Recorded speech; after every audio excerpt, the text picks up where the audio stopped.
High Level is a full CRM and marketing platform, and I've used some of the best in the SaaS industry.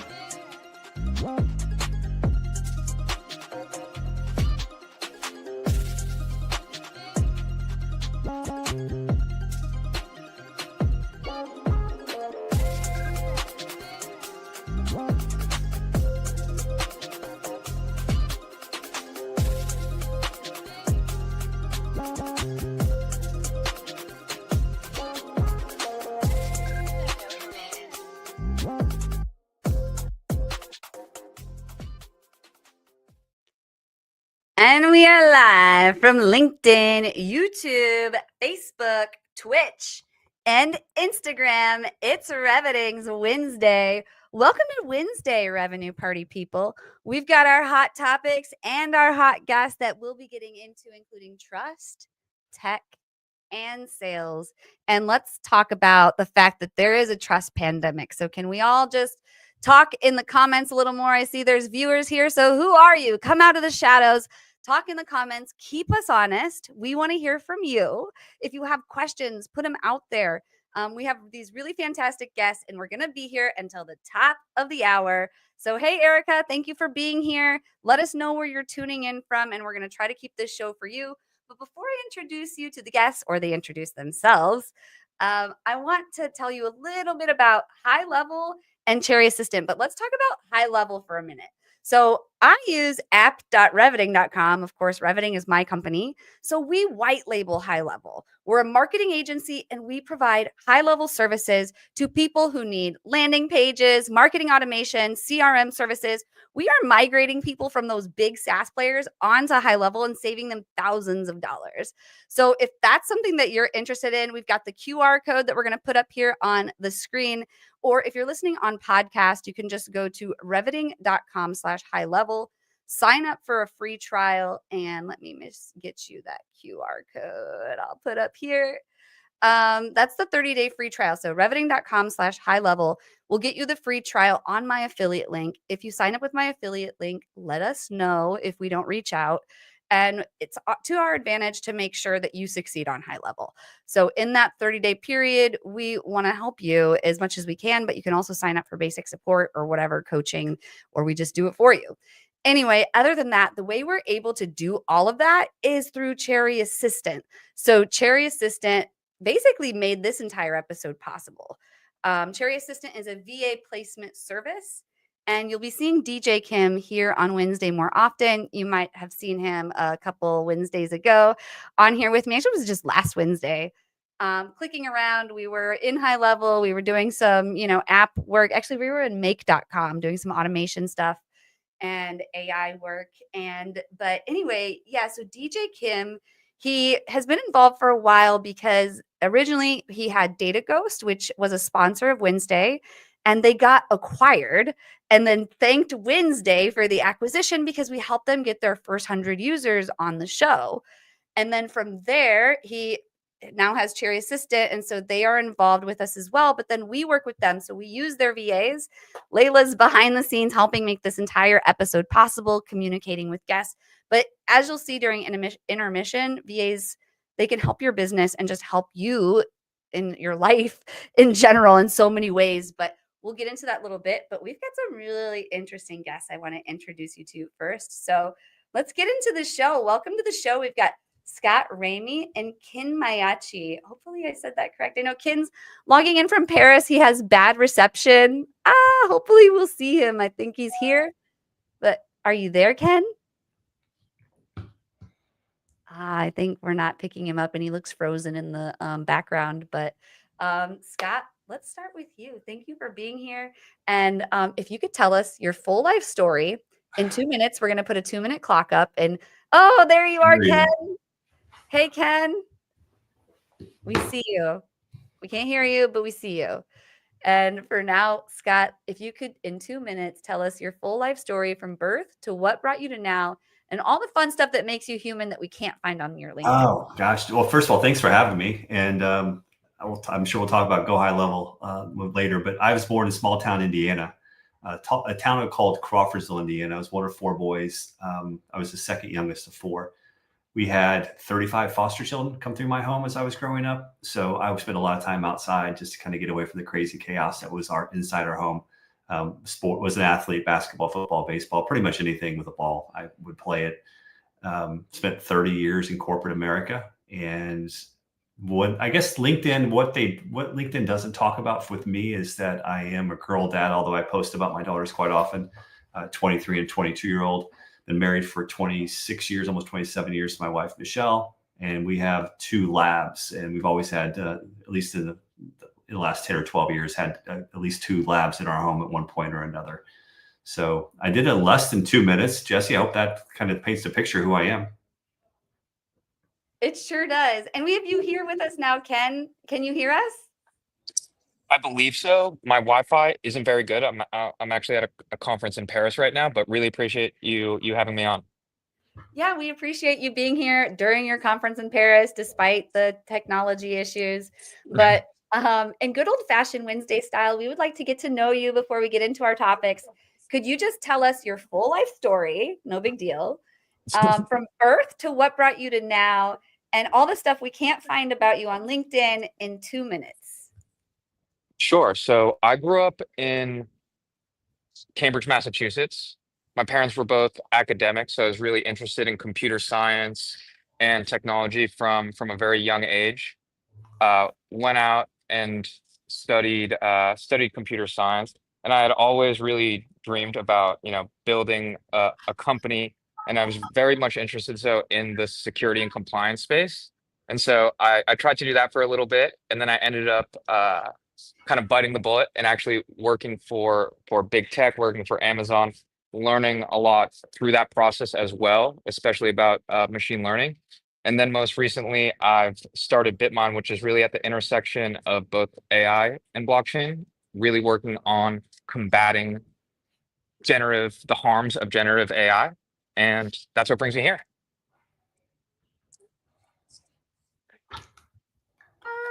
That is so incredible. Thank you so much for sharing that. And I love your background. And we might talk a little, we'll just say talk a little crap about big SaaS or big tech around here, because we're more like small SaaS, nimble SaaS, flexible SaaS. We don't need to spend $20,000 on SaaS anymore. But I digress. We appreciate your background, and we know those companies aren't easy to work for or easy to get into. So we're looking forward to hearing from you and your expertise today. But let's just hop into our first topic. But audience, please remember, if you're just now joining, keep us honest. Where are you tuning in from? And what questions do you have? Put them in the comments and we'll put them up on the screen. And guess if you see a comment that we don't get to and you want to get back to it, just let us know. We've got Layla there moderating comments that are coming in.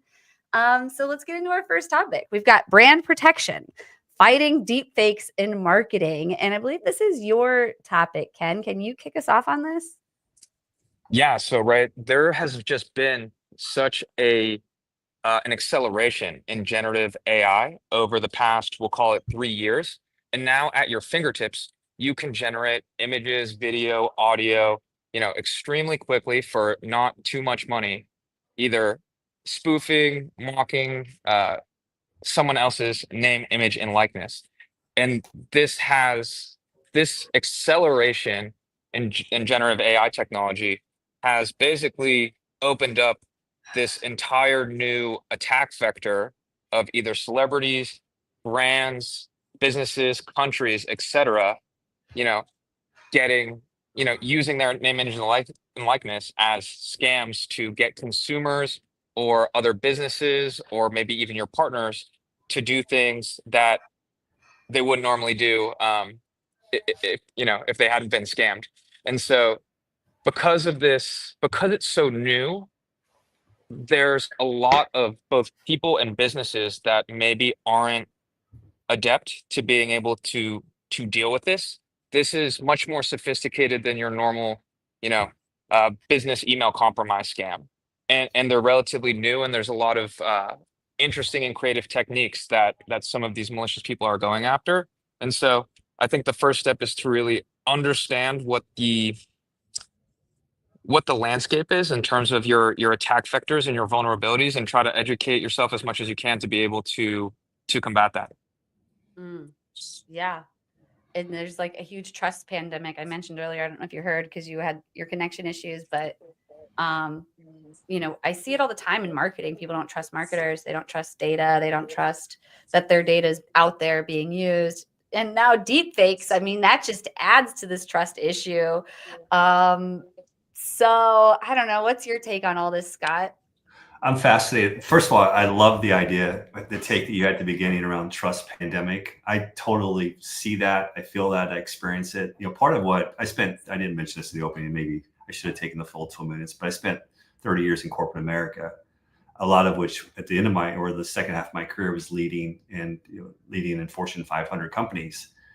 And I just sense that there's this increasing pressure that professionals are experiencing. So whether you're responsible for driving revenue and sales or business development, you're responsible for relationship management, responsible for your reputation as a leader, there's so much pressure, and the pace of change, to Ken's point, I'm fascinated by these topics, but to Ken's point, is we're seeing such significant change is being compressed in much shorter timeframes than I think any of us probably would have imagined 5 years ago.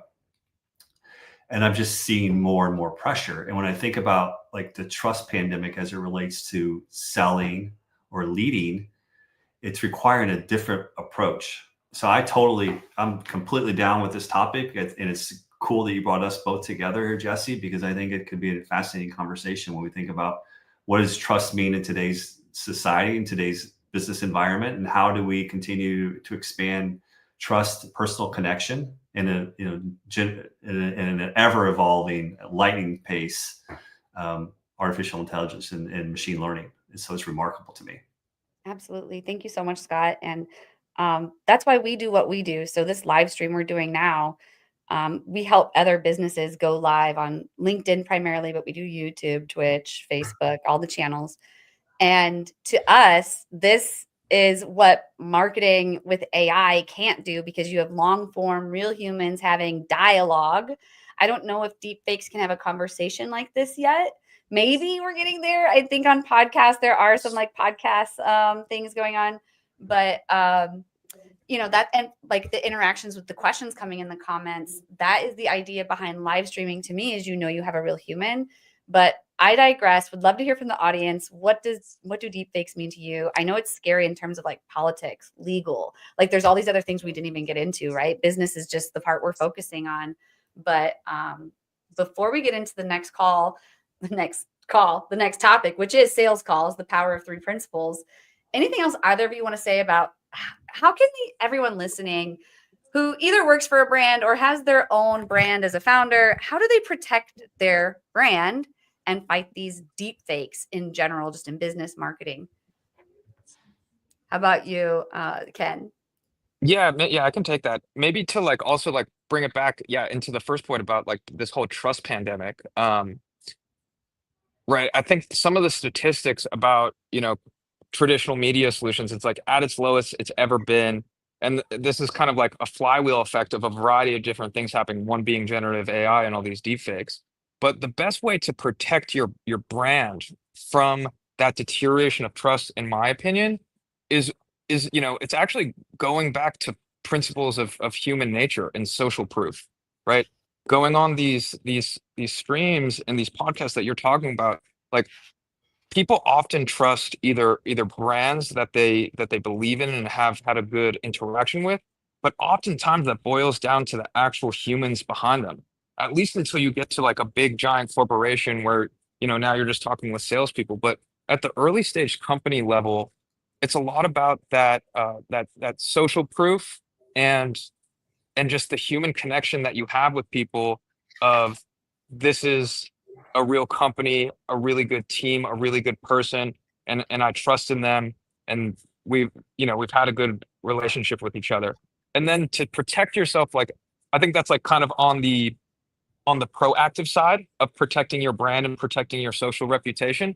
there's a variety of different tools that you can use to try to like improve your, your operations security, making sure that you have 2FA, like right, using different kind of business solutions that make sure that your OPSEC and your education is really good. Like, and you can use BitMind to try to identify all these deepfakes that are either proliferating the internet about yourself or anything else you're looking at. Yeah. And before I show this article, what would you say to that, Scott? Like, how do you think people go out and protect themselves? So this is kind of fundamental to what I do, and I love this conversation because not validating it through technology, but through human connection and interaction. And that's what I've seen. I've sold my entire life as a business development. I think salespeople in general have a really bad rap, to the extent that when I'm working with senior level leaders, they're quick to point out that they're not, quote unquote, a salesperson, but they are, because it's their reputation that matters, and how we ultimately connect and communicate with people is super important. So, for instance, is there mutual meaning? Do we care about something that together, shared mission, a shared purpose? Is there a felt alignment? Do we intuitively connect on tone and values? Is there authentic exchange? Can I speak freely, honestly, without confusion to whether it be a team or a potential client or whomever it might be? And am I emotionally available? Or am I energizing the person I'm connecting with? So, like I was an early adopter of all things AI, to the point where my kids would warn me that, be careful what you put out there and share, because I think it's a multiplier for productivity. And I wonder what it's going to look like down the road. I mean, are we going to see generative AI generating sales calls, for example? The answer is yes, we already are. We're seeing it in account management, sales calls, service, all those experiences. But like I said earlier, when it matters the most, in those moments that matter the most, you're a leader trying to inspire trust and confidence in your team. Mm-hmm. You can't replace that with artificial intelligence. You just can't. No And you need to way. be equipped to do that in a way that builds trust, that builds resonance, and that law of vibration is real, it's natural, and I'm connecting with people at a deeper, more meaningful level. So I love this conversation. 100%. I like where you just took it with connecting with people on a deeper level with vibrations. But I wanted to share this article because Maria in the comments shared it, and it looks interesting. It's from variety.com. And it says deepfake enabled fraud has already caused 200 million in financial losses in 2025. And so, like, without just like reading the article out loud online, I mean, that in itself is extremely eye-opening. I mean, how would you react to that, Scott? Well, it's ironic that you shared that, because earlier this week I had a conversation with an old friend and CEO of a early stage company, and they're doing just that. They're using artificial intelligence to try to identify fraud, but more in terms of like individuals, not from an artificial intelligence standpoint. Like, in other words, it was initiated by an artificial intelligence. So I think it brings up new dynamics that are going to require a whole different level of ability and skill. And it's fascinating to, when again, to have these conversations and be part of the conversation and hear the real world challenges that people are facing to identify these deep fakes and how to distinguish it from a real person.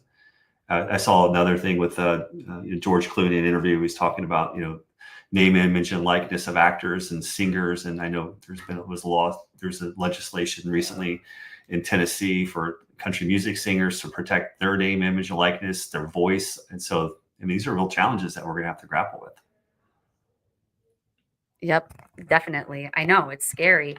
And even like I've heard, taking it out of the context of business again, some of the scary stuff is like crime scenes, or like dashboard or like the cameras that get you when you're speeding.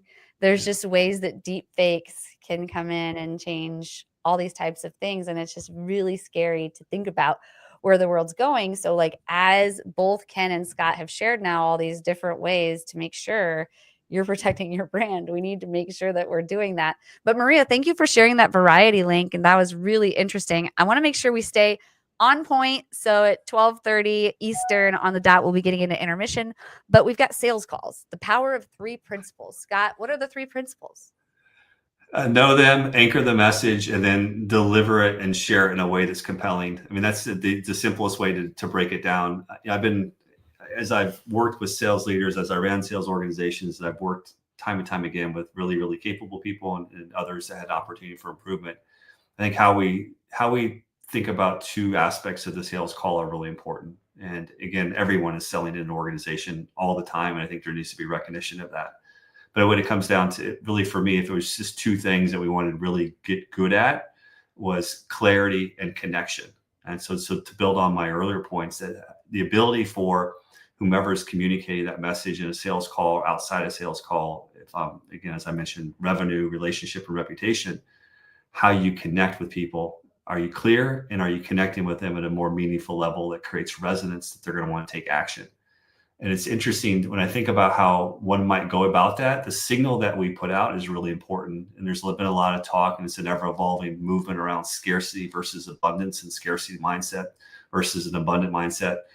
I've lived it, seen it, felt it in real time for most of my career, that if you are selling from a position of scarcity, your signal is being picked up. People know that, they feel that. So I think it's really important for us to get crystal clear on which version of ourselves are we bringing into that sales call and that environment, and then communicate in a way that's crystal clear, that's memorable, repeatable. So the power of three encapsulates know them, anchor the message, and share the delivery in a very, very specific way. It's a little more complex than that, as you might imagine, but those are the highlights. That's really good. I really, really like that. Thank you. Everything you're saying, I mean, especially the part about scarcity mindset. Can you go into that a little more? And talk to us about, like, how do you make sure that you're showing up with that abundant mindset and like doing it in an authentic way? Yeah. So two founders come to mind. I won't give you specifics, but they were in early stages of trying to raise capital. And both of them, although very different, both of them had a similar perspective, is that they weren't able to, at least initially, to get potential investors to buy into or invest in their business model. And what I found is it really had nothing to do with the model. I mean, it was really, both of them had technology that was game changing, like $1 billion plus ideas. What I picked up and what I felt, and this is driven by my empathic nature. Look, I didn't get into this, but I have had and been living with anxiety for most of my life. As I've matured, now I'm 53, it's definitely much improved, and I've been doing a lot of work on that. But what I came to realize is that I felt what others were, other signals most of the time. So what it was confusing how I felt versus what I was feeling. And that's been an evolution of my process. So, call it a gift, call it a uniqueness. I don't know exactly what I would call it, other than I'm very intuitive about what people are portraying. What I felt in both instances to those founders was that the irony was they were trying to get people to trust them, but yet they didn't trust themselves. And that signal was being felt, at least when I worked with them. So what I found is that if I give people crystal clear clarity on how to build their story, their message, whatever it might be, again, at the moments that matter most. So whether I'm doing a town hall or pitching my business to investors, clarity about how you build the story is really important. And it frees you up just to be you and be uniquely yourself and authentically yourself. So you can start to connect at resonate at a higher level, a higher frequency, and that emotion is felt. And so I know it's kind of like on the leading edge of kind of a woohoo type theory, but it's real. I love it. It's what I've experienced in my entire career. I've just finally been able to name it over the last 12 months in the work that I'm doing. Amazing. Thank you so much for sharing it with us here on WinsDay. Ken, what's your take on all of this, be it the sales calls and the method, or scarcity mindset and abundance mindset and energy? What would you say about all this, Ken? Yeah. So, I mean, right, our Oh no. Did we lose you? Ken? What's called, I think you need to have such a clear and cohesive structure to your process, and then kind of always be selling, right? Always be looking, trying to get customer feedback, user feedback, and iterate on your process to try to kind of not only create the best process, but also attract the most users and become the most useful thing that you can possibly build. Yeah, 100%. Thank you so much for sharing that. And to kind of wrap up this conversation and this whole topic, Scott, anything else you would add that would help any of the viewers either here or viewers? Do you have any questions on this topic in terms of the sales calls, the power of the 3 principles? I think we got it.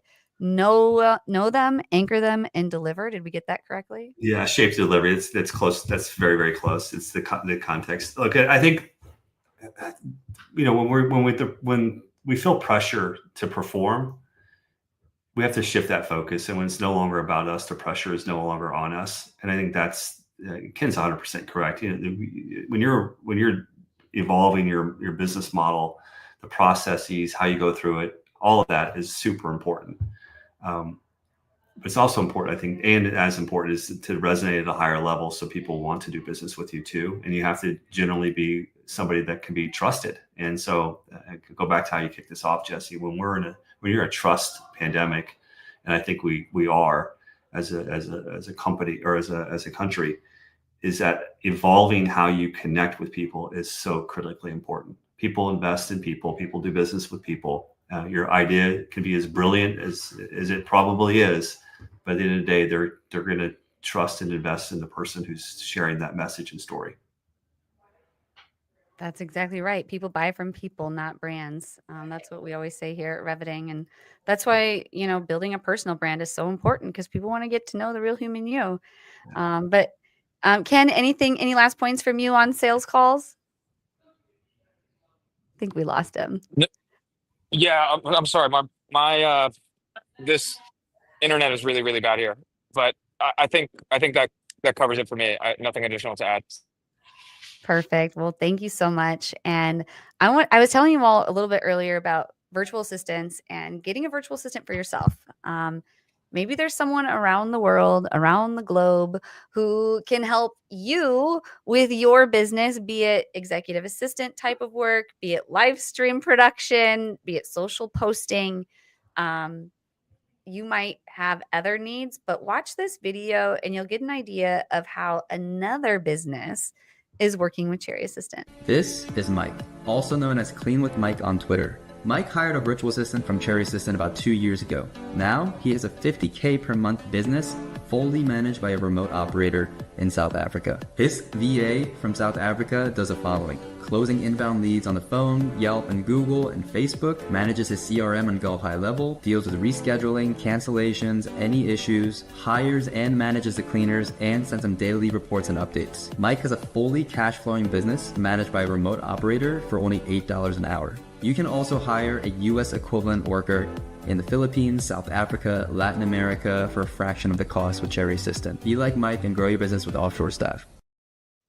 Yes, be like Mike. So if you're on podcast and not seeing the screen, we're showing a menu of services. There's lead generation, CRM management, prospecting assistance, sales presentation preparation, data entry and cleanup, customer support, project management assistance, and so much more. Just head on over to cherryassistant.com. And when you talk to them, let them know that you heard about them through WinsDay, so that we can get credit for our work here. We enjoy working with Cherry Assistant very much. And we also enjoy working with High Level. I talk about High Level all week. I was talking about it pre-show. We white label High Level. We use it for all of our clients. We train on High Level. We do done for you services with High Level. But I learned pre-show that, Scott, you also use High Level. And can you tell us a little bit about how you use it? But also you told me how you learned about it. So I learned about it from your show. Love that. You had a friend of mine, Lauren Bain, on the show, and Go High Level was introduced to me the first time. And I'll never forget, I sent Lauren a text like, "What's Go High Level?" And then I went down the kind of the rabbit hole. But I'm part of a network at Brand Builders Group. They've been wonderful, all mission-driven messengers, people who are really doing great work, entrepreneurs. And I surveyed the group. I said, what's your experience been? Who do you recommend? What CRM/marketing tool and resource should I use? And it was overwhelming, the number of people that came back with Go High Level. So I'm 3 months in with Go High Level. I love it. It's all included. I wanted something that was a one-stop shop. I didn't have to have a lot of pieces to pull together. I'm savvy enough, but not unbelievably savvy. So it just works perfectly for me. I love hearing that. So which tools are you using that you get the most use out of? Well, the CRM for sure. I needed a great CRM tool Yeah. that, and then, look, you can build funnels, everything. It's the only thing that's I not know. currently Go High Level is my website. But Okay. maybe I'll at some point migrate it to Go High Level. Yeah, definitely. I love that. Well, thank you so much for sharing. Really appreciate when people are willing to talk about some of the tools they use because, we love talking about SaaS here. But anyway, I digress. Let's get into our third topic, which is fraud prevention, tackling deep fakes in sales. Ken, are you still with us? Ken? Hello. Yeah, I'm in and out. Can you guys still hear me? Yes, we hear you. Great. Maybe we hear you.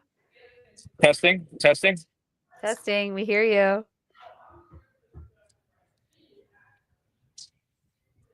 Do you just want me to divulge on the topic? Sorry. Yeah, could you talk to us a little bit about this topic, fraud prevention, tackling deepfakes in sales? Yeah, sure. So like, I think right now there's a lot of deepfakes being used to like impersonate either, salespeople, executives, customers, even like I've seen some vending services, like you're selling catering to a specific business or something like that. And it really puts like, deal flow data, reputation of your company at risk and honestly bottom line revenue profits if you're getting if either some of this deal flow is going to scammers, etc. And right, you need to be able to spot this and try to help prevent it in order to stop this from happening to your business.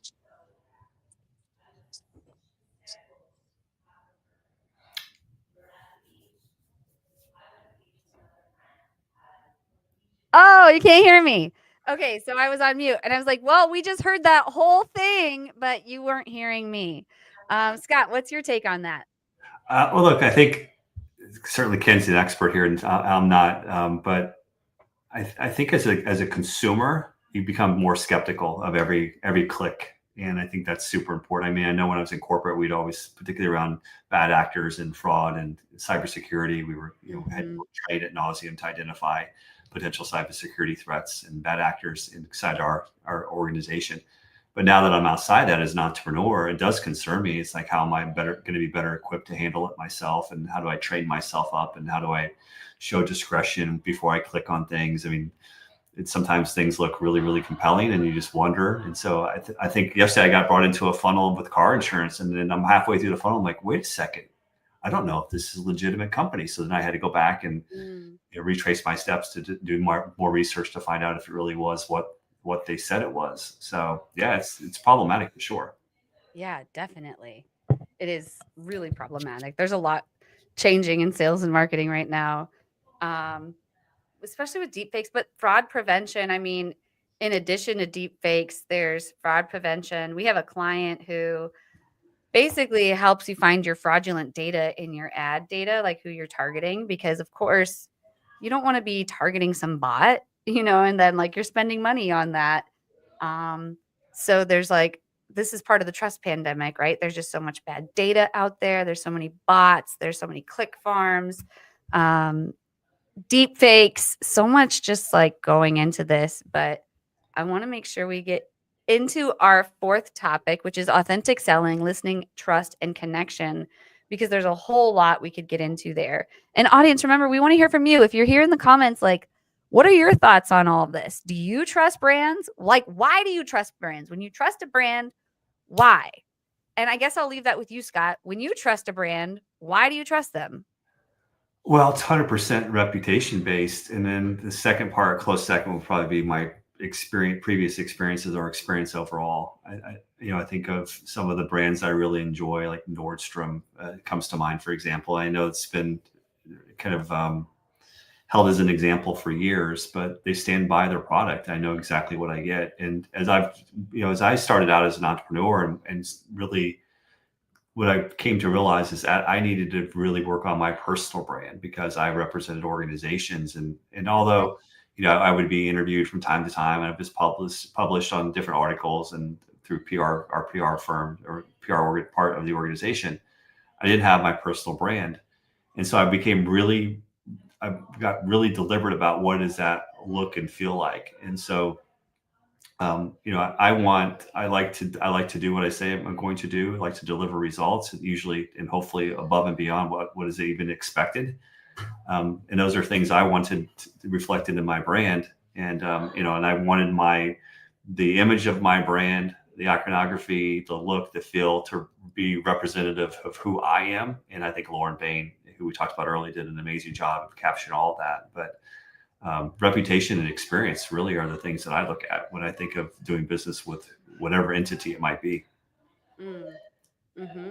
Absolutely. 100%. And that's another reason to build a personal brand. Just like you said, you need to build a personal brand to make sure that you're standing out and that people trust you. I know I've said on this show several times before, but I think I require about 40 impressions before I trust a brand. So that means I want to see human content too. I don't want to see ads. People don't like seeing like highly branded content anymore. They know it's an ad. They don't want to be sold to. They don't trust salespeople. Unfortunately, salespeople are some of the best people out there. I'm not saying anything wrong, but like good salespeople are people who have that energy we're talking about, Scott. Like they are able to connect with people in a way that creates a give-receive relationship. Yeah. But in order to get there, you have to kind of get across the trust block. And a way to do that is to show up consistently with clarity, as you were mentioning earlier, over and over again on LinkedIn and posting. And maybe it's not LinkedIn if you're not a B2B business, if you are more B2C, and even some B2B businesses can do really well on Instagram, TikTok. There's other channels where you can put yourself out there in front of your audience. That's why we record our podcast live on LinkedIn, because this is the only way to get long form content, which is bottom of the funnel content. That this is the only way to get that type of content on LinkedIn. Anything over 10 minutes, it has to be a live stream.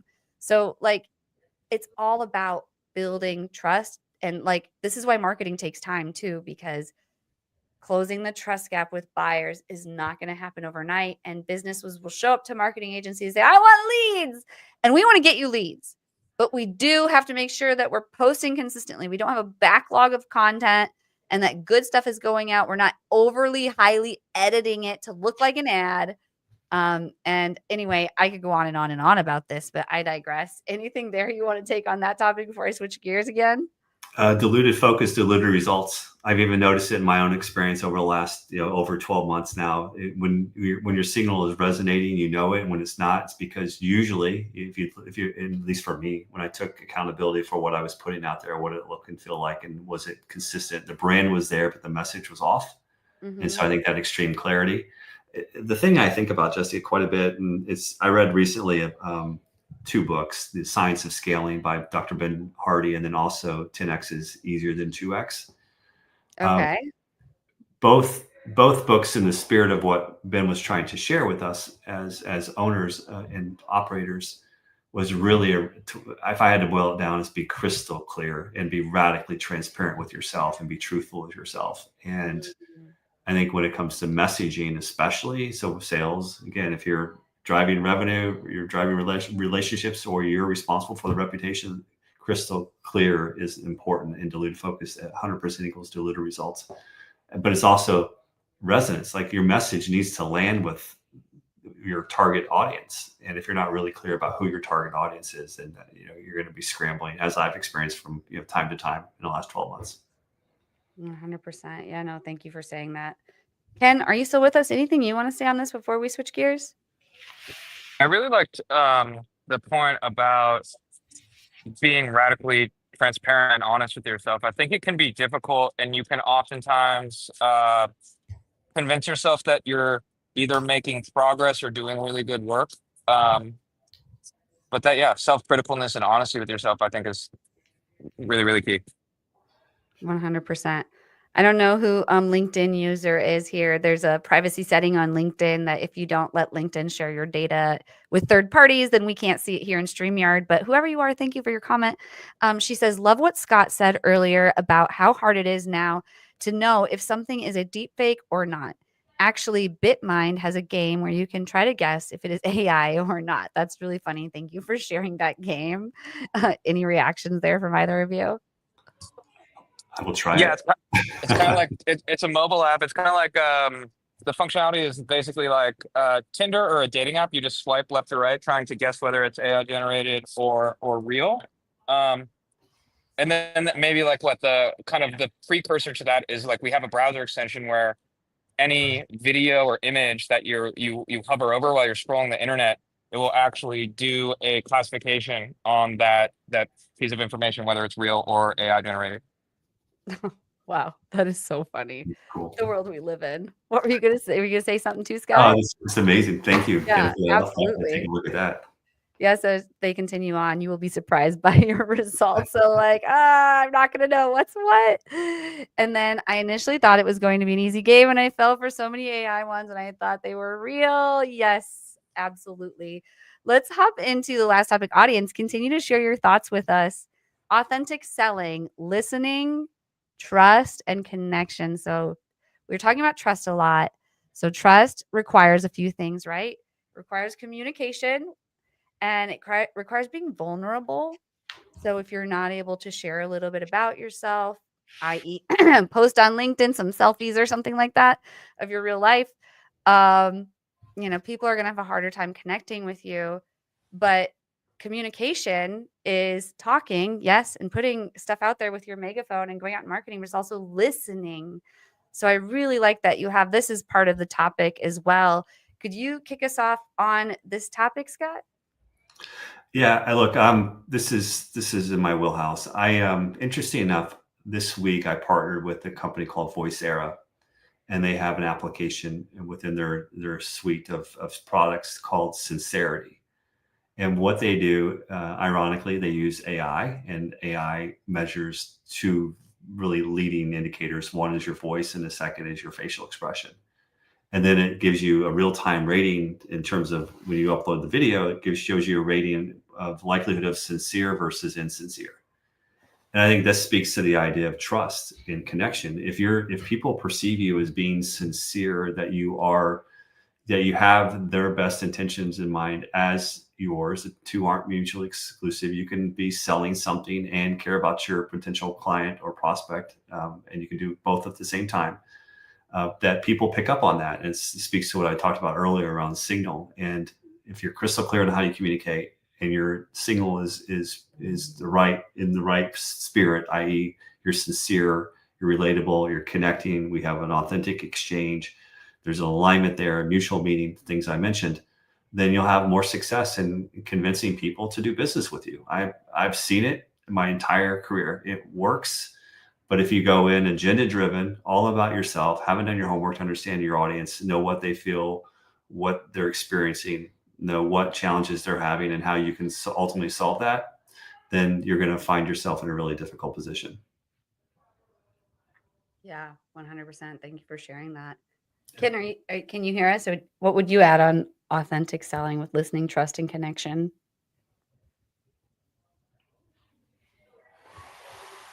Hello, Ken. Earth to Ken. I don't think we have Ken with us anymore. So we break down this topic of authentic selling. For me, I think authentic, like I said earlier, taking selfies, being like your real self. Yes, you want to have content pillars and have your messaging and your clarity, but every once in a while you should mix in a little bit of like human stuff. And then listening, which you talked about well, but from a marketing perspective, I think surveys, asking your clients like what their experience was. I think asking questions like on sales calls, like ask a question, shut your mouth and listen, and really dig into the pain that you can solve for, because that's the goal, is to help them. But listening is absolutely part of that. And I mentioned trust earlier, but trust, I just remember I studied communications forever ago, and I remember talking about trust, and the big part of trust and communications was being able to be vulnerable with other people. So if you want to build trust with people, and that doesn't mean like you need to go out on LinkedIn and like share your personal, like spill all the beans. No, but for people who you work with, people internally, there are certain people who it is safe to share more information with, and you need to at certain points in order to build that trust. Otherwise, they're never going to trust you, and they're never going to be vulnerable with you. It has to be a give and take relationship, it can't just be all one way. There has to be reciprocity is another thing that comes along with trust. So vulnerability, reciprocity, and communication. What else would you guys add to trust? Like, what can people do to like, what are tangible or like, maybe not tangible, but like actual things people can do to build trust? Like, be more vulnerable, communicate, all the things I've already mentioned, but what else? Yeah. So you mentioned the most important, well, I believe the most important one, which is vulnerability. And there's science to support this. Dr. Sue Carter at Indiana University, she's an expert on oxytocin and human connection. So, and I was able to uncover her work because I wanted to test and validate kind of a theory I had, is that if I am in a room with complete strangers or I'm meeting somebody for the first time, and if I were to demonstrate a level of vulnerability, how would that be perceived and what would happen with me? Well, if you demonstrate a level of vulnerability, you release oxytocin according to Dr. Carter's research and her work. But what's fascinating is, in turn, so does the person you're communicating with, which then amplifies human connection.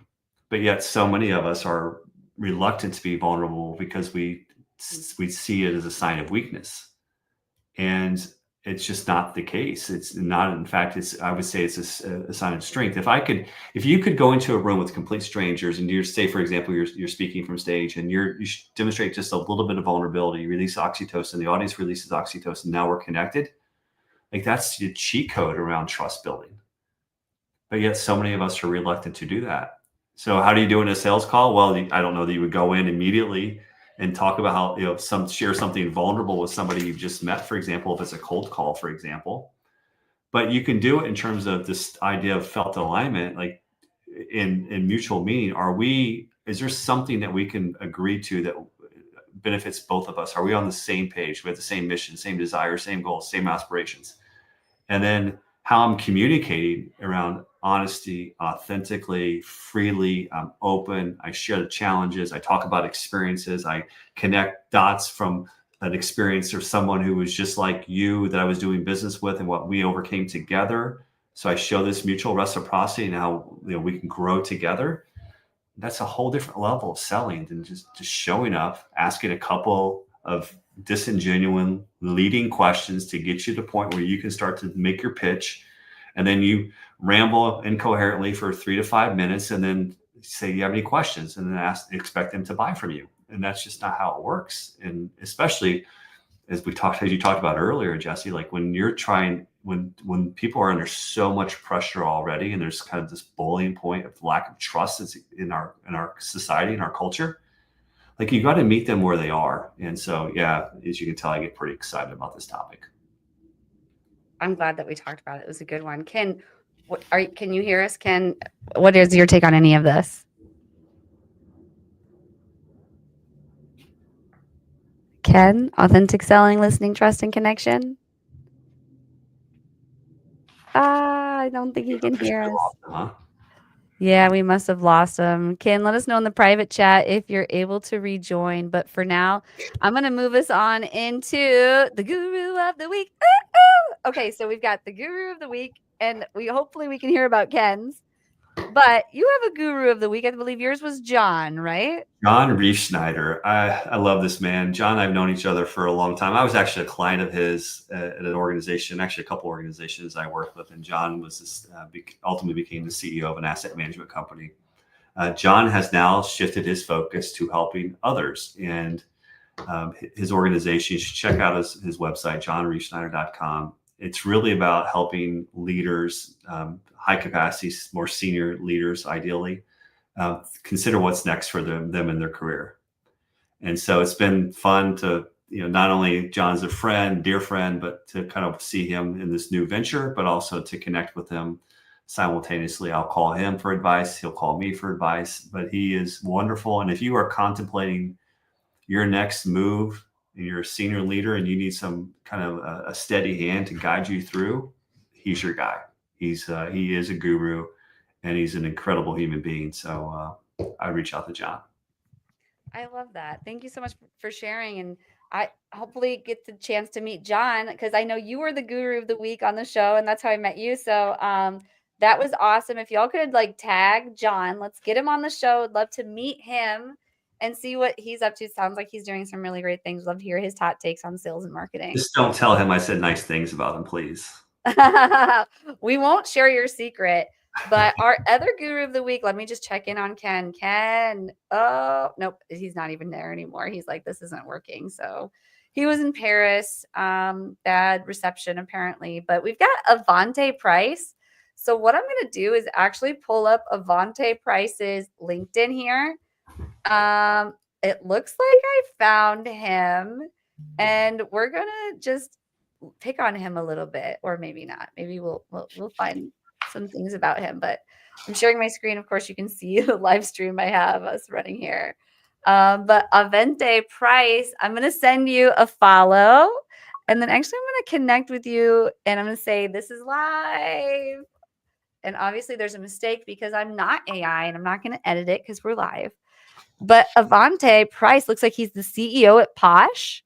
Ken probably chose him because he looks like he's doing some really awesome things. So let's go see, what is Posh. Social networking platforms. Oh, they're in New York. Awesome. I'm going to follow them. But if you are here in the comments, follow Avante. It looks like he went to NYU, Evanston Township High School. So I'm wondering, is that Chicago? He must be a Midwest boy. But Avante, same with you. We'd love to learn about you, Posh, what you're doing, and get you on the show. But with all of that, this has been a really great episode. Unfortunately, Ken had connectivity issues. He's been at a show in Paris. But other than that, next week we've got 2 more guests. We've got Frank Saunders. He's with SalesForge, and Vivek Pandit. He's the co-founder and COO of Pedal. I'm not sure if I'm saying that right, but we will learn next week. But until then, Scott, could you let our listeners know just a little bit about you? What I always ask in this segment is like, who do you help? And what problem do you solve? And if you can help them, how do they reach out to you? Yeah, so I help high capacity leaders say the right thing at the right time when the moment matters most. So as I repeat it over and over again, though, but just to be even more redundant here, if you're responsible for revenue, relationships, and reputation, and you're a leader, and your message isn't landing or not resonating, you're not seeing the performance that you had hoped, and you think it's around your message and how your salespeople or your relationship managers or whomever are showing up, then I can help. The problem I solve is pressure, and the way I view the cause is around demands. And look, it's oftentimes demands on ourselves, also sometimes demands from the organization. It varies, but I think we typically are a little bit too hard on ourselves, self-critical. But that's what I do. And then to get connected with me, thescottramey.com is the best place. I'm also really active on LinkedIn, and you can check out some of the stuff that I put out there. And I'd love to talk. If you want to have a conversation, love to have a conversation. No obligation. I can share with you the best ideas that I have, and I like to provide value and to be helpful. Awesome. Well, you were super helpful today. You provided a lot of value. We really appreciate your time. This has been an excellent show. And I know we have someone just joining us, Marcello. Hopefully I'm saying that right. Thank you for being here. We're glad you joined. Once I stop it, you'll be able to go back to the beginning and watch it from the beginning, depending on, I guess you're on LinkedIn, so maybe you can go back. But anyway, until next week, I already showed next week's guest, so hopefully you can attend. I hope everyone has a great week, a great Wednesday. I'm going to be live on my personal page later tonight, demoing high level, maybe some other things, but I'm going to do a click around. So come and help direct me on anything you're working on. I'll be glad to demo it live. But until then, I hope everyone has a great week. And thanks again, Scott, for joining. Thank you. Bye-bye.